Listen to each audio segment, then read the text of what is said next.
Moving on to Pooey Gown. The song features one of the laziest diss lines I've ever heard when he said, "I can't F with Freddie Gibbs." That telling fibs. I'm like, oh my God. And like he had a tweet where he said, and I quote, "When my album dropped, Freddie Gibbs will be the biggest moment of his career." I'm gonna repeat that. When my album dropped, Freddie Gibbs will the biggest moment of his career. He didn't grammar So check his tweet. yeah, I'm about to say like grammatically that doesn't work, and the bar itself did not work. But yeah, Yeah. So that's up there with lesbian to lesbian as far as bar quality. So go ahead. Yeah. So let me put you on game.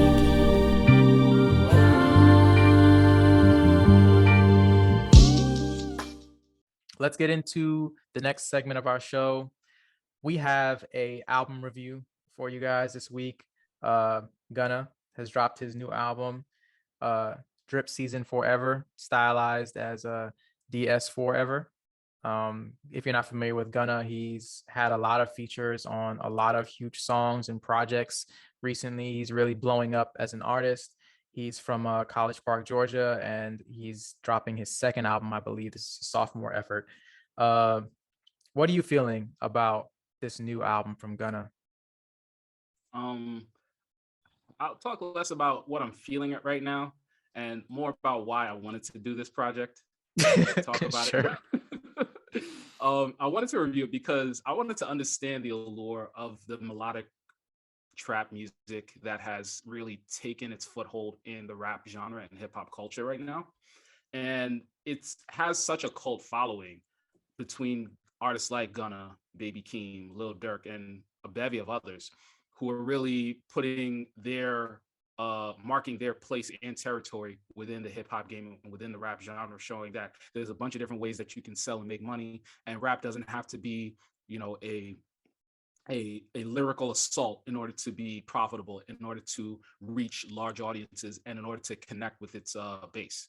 So this project to me takes on the representative of this style and showing that it is commercially successful between, the fact that this is Gunna's second #1 album and his fourth project to land in the top 10.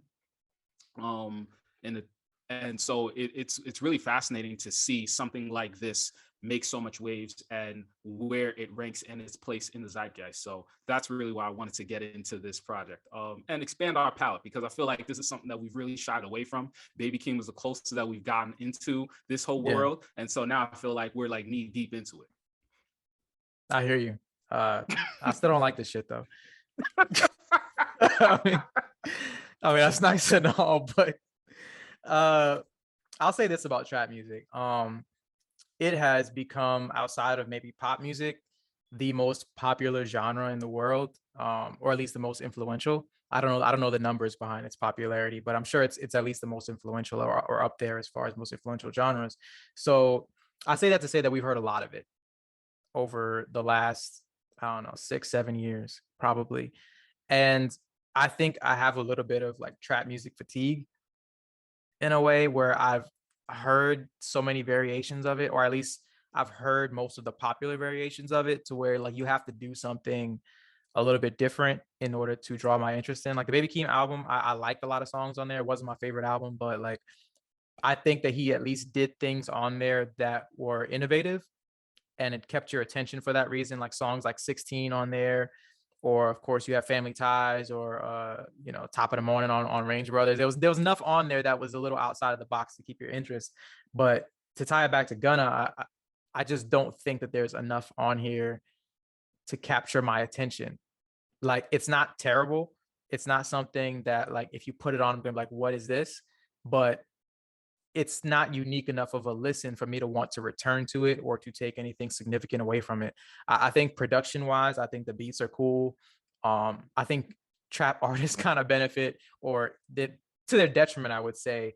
I've heard, like, for lack of a better term, like real rappers rap on trap beats and make it so much more interesting. So to hear someone like Gunna, who for me personally doesn't have enough like personality or like enough charisma for me, or and if you're lacking those things, you at least have to be lyrically there, and he's not lyrically there either. Because there's plenty of rappers that have a lot of charisma but aren't that lyrically technical, but it works for them because they're charismatic. But I just don't think he has enough of either for me to really say that I can really dig this like that. But I see why someone would, but for me, it's not for me. So, going into the track by track breakdown, it starts off with Private Island. I thought it was a nice opening with the acoustic guitar, melodic, relatively soft on the ears, a reflective song, him talking about his previous life circumstance of being a drug dealer and selling narcotics and now living a better life on a private island. And then going into Pushing P, which is kind of the hit single on his project. The production, it featured a really high-pitched synth that was sustained with 808s in the back. I thought the first combo verse with Gunna and Future had like this laid back energy to it, but it was almost to the point of non-existence in a lot of ways. But for the song, it works. I really wish that they had a second verse, but it goes to a quality check perspective of this trap music and of this style of music that I'm going to get into. I thought that Thugga came in and had a fun little, charismatic verse. And I understand why the song is really popular. The whole Pushin P movement is like really big. Bulls trying to understand what Pushin P means. And I like the fact that they were able to just drive home the P element in a lot of the song. Future saying turn that lesbian into a pesbian. I thought was pretty hilarious. It wasn't good, God. but it was hilarious. God. And to me, the song and the beat were less important for review, bro. Not the lesbian to pesbian. All right, go ahead, bro. See, I'm not doing it justice. You have to hear the way my man Future said it. I did, but I did. I did. But I digress. This song. What's interesting is the meme force that this song has created online, and just all the different ways that people have adopted it or made fun of it or have just allowed it to be a trending topic, which I think is ultimately the goal of a lot of these artists now. They, on the sidebar, they push out 20-track projects with questionable substance just so that they can get more streams and more listens. And hopefully at least one track in these listings will pop and have either meme potential or will hit the charts or have some kind of dance related to it. And I think this song, he struck gold in that with this song. Moving on to Pooey Gown, was another bag of numbers, braggadocio with trap beat on it, repetitive synth keys. The song features one of the laziest diss lines I've ever heard when he said, "I can't F with Freddie Gibbs." That N-word telling fibs. I'm like, oh my God. And like he had a tweet where he said, and I quote, "When my album dropped, Freddie Gibbs will be the biggest moment of his career." I'm gonna repeat that. When my album dropped, Freddie Gibbs will the biggest moment of his career. He didn't grammar check his tweet. Yeah, I'm about to say like grammatically that doesn't work, and the bar itself did not work. But yeah. So that's up there with the lesbian to pesbian as far as bar quality. So go ahead. Yeah, so that's those are my feelings on the first opening track. What is a pesbian? A pesbian. Oh, so I actually did some research. A pesbian, if you want to know, is so Future's other nickname is Pluto, and so he turned a lesbian who typically wouldn't like Future because a lesbian's into women into a pesbian. So an individual that likes who's a lesbian but will turn for Pluto being Future. I don't know why I asked for an explanation. Like that was gonna make it like make more sense. All right, let me just all right. All right. I think I will say that I think the album opens pretty strong. I like Private Island with the acoustic guitar and him talking about his come up. That's always a good, trap music staple. Pushin P, I think, is really catchy. I think I see the hype behind it. I think it's a really fun song. Poochie Gown, it's a funny name for a song. But I like the instrumental in the chorus, but I don't know, his flow is a little bit offbeat on the verses, but I think the song overall still works. Mop was what the hell? That one was super mid. The chorus was like remedial. Thought I was playing. These are the best reviews when I don't like shit. These are the best. thought I was playing was okay. I don't think anything really stands out about it to me other than 21. I thought he almost saved it. I liked his verse. I think he's one of the best as far as making trap music because he has charisma, but it just didn't really work. P Power with Drake. I'm not a fan, and I will never be a fan of moaning in rap songs. So that's a nope. I'm just firing with that. I want to get through this review. I'm just firing through the songs. How you did that was cool. I like the instrumental and what him and Kodak did on the chorus. I thought it was catchy. A lot of cake. I thought that was cool too. Metro Boomin did a great job with the chorus. I like the guitar work, and I thought Gunna rode the beat well. Living Wild. I actually really like this one. I thought it was a nice change of pace. I like him actually opening up about his health struggles and the issues that he's had in his life. I thought it was a refreshing change on the track list from the Braggadocio in some of the previous songs. And then You and Me, I thought this is kind of where the album takes a nosedive for me. It sounded like an amalgamation of different popular love songs, which it was lyrically, but then it just sounded like it was just like a jigsaw or like a patchwork quilt of just like, here's all the love songs you love in one love song that doesn't really work. But go ahead, bro. Just all right. I thought Mop was probably, unfortunately, some of the best technical rapping on the project. Besides the beat that I thought was, a little, I enjoyed it. I thought it was fine. Thought I was playing. I love the spacey and menacing beat on this track. But to be honest, after listening to this project a few times over, I was just trying to skip over Gunna's part so I could get to 21 Savage. And that's kind of a theme throughout this project. I think Gunna has a reputation. I did a little bit of field research, asking some friends who are a bit more into this young man's genre of the younger artists in the rap game right now. And the knock on Gunna is that he's a feature-heavy artist. So he needs features in order to sustain his projects. And his standalone songs don't really stand alone very well. This is another example of that, where 21 really came in and saved the song with lines like, "How you a shooter, you ain't even hit the rim," and AK heavy metal rock out. I'm like, all right, yeah, thank you. You brought some bars here. P Power, the synth bass guitar melody with the horns, I thought were on point. I thought the beat was well done as far as production goes. It was definitely a strip club banger. That's kind of where this song will live in a lot of hearts. Drake's verse was appropriate given the topic, and it wasn't over the top. I thought Gunna held his own better, relatively speaking. How he did that was kind of fun, but more so underwhelming for me. More, synths as well as the 808s on the beat with Kodak Black. And overall, the song was just kind of lacking energy. By the numbers, Braggadocio, a lot of cake. I thought the production on this was pretty good with the persistent guitars. Gave me the feeling of being on vacation. And this song, I thought Gunna performed relatively well. And I thought that it was a good track. Same thing with Living Wild. I had that same feeling. The Why Me Baby sample from Keith Sweat was a perfect backdrop. I appreciated his openness to the song. Talking about kidney and liver failure and health. And I feel like this portion and these two songs is where melodic trap music and this trap music can really benefit, when the artists are able to open up to and talk about things that we can relate to and that we can see their humanity.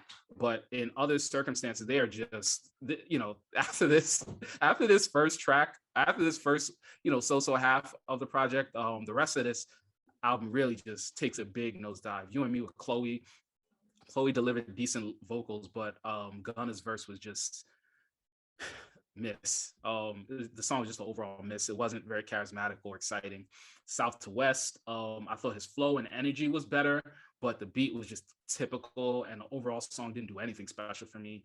25K Jacket with Lil Baby. For the life of me, I could not distinguish Gunna from Lil Baby. You could have told me that this song was all done by Gunna, and I'd be like, all right. And you could have said it was done by Lil Baby. I'm like, all right. I had no idea who came in first, who came in last. Yeah, we sound like we were pushing 30 on this review for real. Yeah, man. I haven't been this confused on a track since, the Clips made a project. You know what I mean? Too Easy with Future. The remix was so much better. This version of the song was lazy. the bars for Gunna were blah. They say it's too easy, but to me it was too effortless. It's just lacking in quality. And I really wonder how much these guys put into their penmanship, because it's clear that they're just churning out music and not really caring about the quality aspect. I don't know that B by featuring G Herbo. I thought the lyrics and the flow matched the production better. And it was spacey. G Herbo gave like a different sound on the track that stood out, but still it wasn't like anything that I could sink my teeth into. And it was another passable track. Flooded, it like amidst all this chaos, I thought Flooded came in with good energy. And it was probably one of his best solo tracks on this project. And it was a clear concept that he references and sticks to, and it kind of goes from beginning to end. Flooded, like, okay, I get the vibe, I get the aesthetic that you're trying to do with this song. The chords Sounds like you're talking complemented to the like track a beat. music student. I'm Like, yes, you trying stuck to the concept and you made it work. You found a theme, you found a nice beat and you wrote it and you stuck to the concept. Good job, A+. Exactly. And then you start with Life of Sin, and it's just another flop. Nietzsche's verse was very lackluster. Gunna's performance suffers from the same lack of effort. And another thing that Gunna doesn't do well is his singing isn't done well. I think he strips back some of the auto-tune and really tries to get into the melodic version of his singing voice, but it's not good at a lot of spots, and it leaves a lot to be desired. His rapping leaves a lot to be desired. His singing leaves a lot to be desired. But yeah, that's how I felt about this stretch of the album. How about you? Same. Yeah. Yeah, everything from south to west to the end, with the exception of Flooded, I think it's just not for me. I think it's pretty boring. That's the nicest way I can say it. Like, I know people make art to make art, so I don't want to be that guy that just like tell someone what they're making isn't good, but it's not working for me. Like, it just doesn't do it. Yeah, I think Flooded is interesting. I like the distorted guitar on there, and I like what Gunna does with the melody, like you said. A+ on the grade there, little Timmy, with the the composition of an actual good song. I mean, I think that works well. But outside of that, yeah, I just don't think it works. I think it's just misses for me on all of this. Die Alone, I thought it was pretty boring. Missing Me, I guess, was cool. Maybe I misspoke. I think that one probably sticks out a little bit. Nice to hear him actually open up about heartbreak, change up the pace in terms of the subject matter a little bit. But then, yeah, other than that, yeah, it's just, yeah, leaves me speechless. I'll say that. Yeah, Die Alone with Chris Brown. I thought this song, if constructed better, would have been better. I think Young Blue could have been left off this song easily. Chris Brown basically tried to save the song. Gunna leaned way too heavily on him, and I thought Gunna could have done more with it by maybe adding another verse, but it seems like he only has one good verse or half a verse in most of these songs. A lot of the songs are like 2 minutes, 2.5 minutes at most. And going into Missing Me, I thought that his sincerity, I felt more in the track, but there's still something missing for me. He attempted to be more vulnerable and introspective. Not only are we old, but now we're also hitting them with the dad jokes. Man, that's gonna be they about to kill us in the comments. Yeah, man, just another miss overall. And so far ahead, Empire, I thought that the instrumental was well crafted. I liked Empire a little bit, but then sometimes he has some bars here that are just like, it's like if he can't go 2 songs without talking about getting head in some form or fashion, or talking about VVS's or BBS's or being iced out. And it's like, I'm okay with that in a lot of rap music and being repetitive, but when your music suffers from a quality perspective, it makes those things that you kind of keep falling back into all the more apparent, and it makes those blemishes stand out all the more, the repetitive nature and the predictability. And again, yeah, the Too Easy remix with Roddy Ricch was probably one of the best moments on this project, because he came in with so much more energy than both him and Gunna and Future, and gave the song some zip and some pop that I would have liked to hear a bit more peppered into this project. But yeah, that's it for me. All right. So if you had to, I'm trying to skip too far forward. I'm trying to get done with this review. 3 favorite tracks. I'll go with Private Island, Pushin P, and Flooded. Yeah, I guess we like about 25% of the project. For me, I got Pushin P, P Power, and Living Wild. All right, we'll take it. If you had to recommend this album to our listeners or to fans of trap in general on a scale of hard pass to must listen, what would you say? I would say that this project, you ain't missing much. Despite its commercial success, I thought this project is a mixed bag with more misses than hits. His vocals aren't the greatest. I feel like he could have used some more auto tune. A lot of songs are just fluff and are just added there with not too much substance lyrically. I feel like the formula for these types of projects is becoming redundant and a bit ridiculous and kind of frustrating as an audience member, because I just want to hear quality music. And that does not seem to be that just clearly doesn't seem to be the goal of these guys. I love his album cover though. So he gets an A for me for that. Yeah, it's a hard pass for me, dog. I don't. I think that there are like a couple bright spots on it, but by and large, I just think it's, yeah. I can't like consciously recommend this to someone. Like I don't feel comfortable doing that because I do like trap music. I think that there's a lot to like about it. I think that there's a lot to like about the genre. I think it started out as a little bit one-dimensional, but I think we've seen a lot of different artists innovate in different ways to create a subgenre of rap music that has a lot of diversity. But I just don't think that we see that with this project. I think this album kind of feels like it's all promo for Pushin P. Like it just feels like there's a couple singles or one single that needed to get out there, and this album kind of needed to just go with it. This could have been like an EP, honestly, based on the amount of songs that like could have been taken off. I mean, for Gunna, I think that there is some level of talent there. Like, I don't think he's bad by any means. I think that he has a good album in him somewhere. I just don't think that this is it. So, yeah, that's where I sit with it. But let us know in an email or let us know in the comments what you think about DS4EVER, drip season, whatever you want to call it. Let us know how you feel about the album and if you agree with us or if you think we're full of it or we're too old to catch the vibes or whatever you kids say. And let us know. But